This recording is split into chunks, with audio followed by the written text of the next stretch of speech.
اعوذ باللہ من الشیطان الرجیم بسم اللہ الرحمن الرحیم۔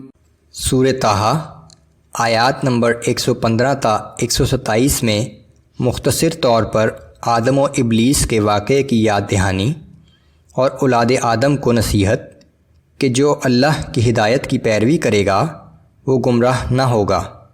روز قیامت منکرین کو اندھا کر کے اٹھایا جائے گا، کیونکہ انہوں نے اس دنیا میں اللہ کی آیات کو نظر انداز کر دیا تھا۔ اعوذ باللہ من الشیطان الرجیم۔ وَلَقَدْ عَهِدْنَا إِلَىٰ آدَمَ مِن قَبْلُ فَنَسِيَ وَلَمْ نَجِدْ لَهُ عَزْمًا۔ اور اس سے پہلے ہم نے آدم سے ایک عہد لیا تھا مگر وہ بھول گیا، لیکن ہم نے اس میں نافرمانی کا ارادہ نہ پایا۔ آدم علیہ السلام سے جو غلطی ہوئی وہ قصداً نہ تھی، محض غفلت تھی۔ وَإِذْ قُلْنَا لِلْمَلَائِكَةِ اسْجُدُوا لِآدَمَ فَسَجَدُوا إِلَّا إِبْلِيسَ أَبَى۔ اور جب ہم نے فرشتوں سے کہا تھا کہ آدم کو سجدہ کرو تو ابلیس کے سوا سب نے اسے سجدہ کیا، اس نے حکم ماننے سے انکار کیا۔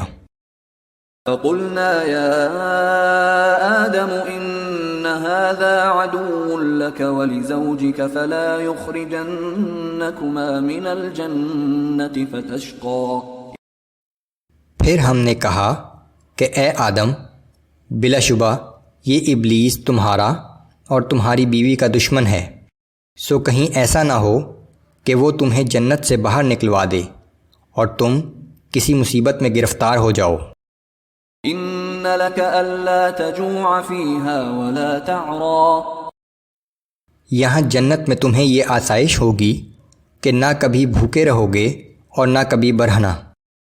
وَأَنَّكَ لَا تَظْمَأُ فِيهَا وَلَا تَضْحَىٰ۔ یہاں نہ کبھی پیاس ستائے گی اور نہ کبھی دھوپ کی تکلیف محسوس ہوگی۔ فوسوس إليه الشيطان قال يا آدم هل أدلك على شجرة الخلد وملك لا يبلى۔ پھر شیطان نے آدم کے دل میں وسوسہ ڈالا اور کہنے لگا کہ اے آدم، کیا میں ایسا درخت بتاؤں کہ جسے کھا کر تم ہمیشہ ہمیشہ کے لیے زندہ رہنے والے بن جاؤ اور ایسی بادشاہت حاصل ہو جائے جسے کبھی زوال نہ ہو۔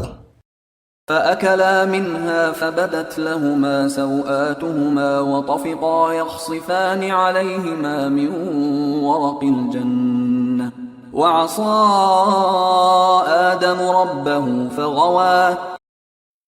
آخر ان دونوں نے اس درخت میں سے کھا لیا تو ان دونوں کے سطر ایک دوسرے کے سامنے کھل گئے، پھر وہ دونوں اپنا بدن ڈھانپنے کے لیے جنت کے پتے اپنے جسم پر چپکانے لگے۔ آدم علیہ السلام نے اپنے رب کی نافرمانی کی اور راہ راست سے بھٹک گئے۔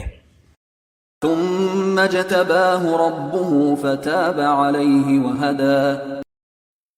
پھر اس کے رب نے اسے برگزیدہ کیا، اس کی توبہ قبول کی اور اسے ہدایت بخشی۔ قال اهبطا منها جميعا بعضكم لبعض عدو۔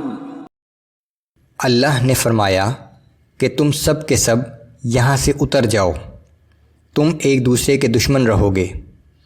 فَإِمَّا يَأْتِيَنَّكُم مِّنِّي هُدًى فَمَنِ اتَّبَعَ هُدَايَ فَلَا يَضِلُّ وَلَا يَشْقَىٰ۔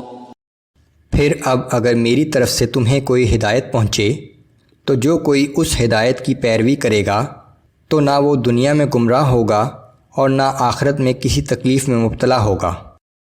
وَمَنْ أَعْرَضَ عَنْ ذِكْرِي فَإِنَّ لَهُ مَعِيشَةً ضَنكًا وَنَحْشُرُهُ يَوْمَ الْقِيَامَةِ أَعْمَىٰ۔ اور جو کوئی ہماری نصیحت سے اعراض کرے گا تو اس کی زندگی بھی تنگی میں گزرے گی اور قیامت کے دن ہم اسے اندھا کر کے اٹھائیں گے۔ دنیا کی ہر چیز موجود ہونے کے باوجود ذہنی سکون میسر نہیں ہوتا۔ قال قال رب لم حشرتني أعمى وقد كنت بصيرا. وہ کہے گا کہ اے میرے رب، تو نے مجھے اندھا کر کے کیوں اٹھایا، حالانکہ میں تو دنیا میں آنکھوں والا تھا. قال كذلك أتتك آياتنا فنسيتها وكذلك اليوم تنسى. اللہ فرمائے گا کہ جس طرح دنیا میں ہماری آیات تیرے پاس آئی تھیں اور تو نے انہیں نظر انداز کر دیا تھا، اسی طرح آج تجھے بھی نظر انداز کر دیا جائے گا. وَكَذَلِكَ نَجْزِي مَنْ أَسْرَفَ وَلَمْ يُؤْمِنْ بِآيَاتِ رَبِّهِ.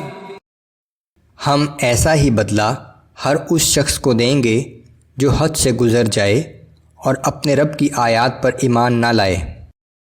وَلَعَذَابُ الْآخِرَةِ أَشَدُّ وَأَبْقَى. اور بے شک آخرت کا عذاب نہایت ہی سخت اور ہمیشہ باقی رہنے والا ہے.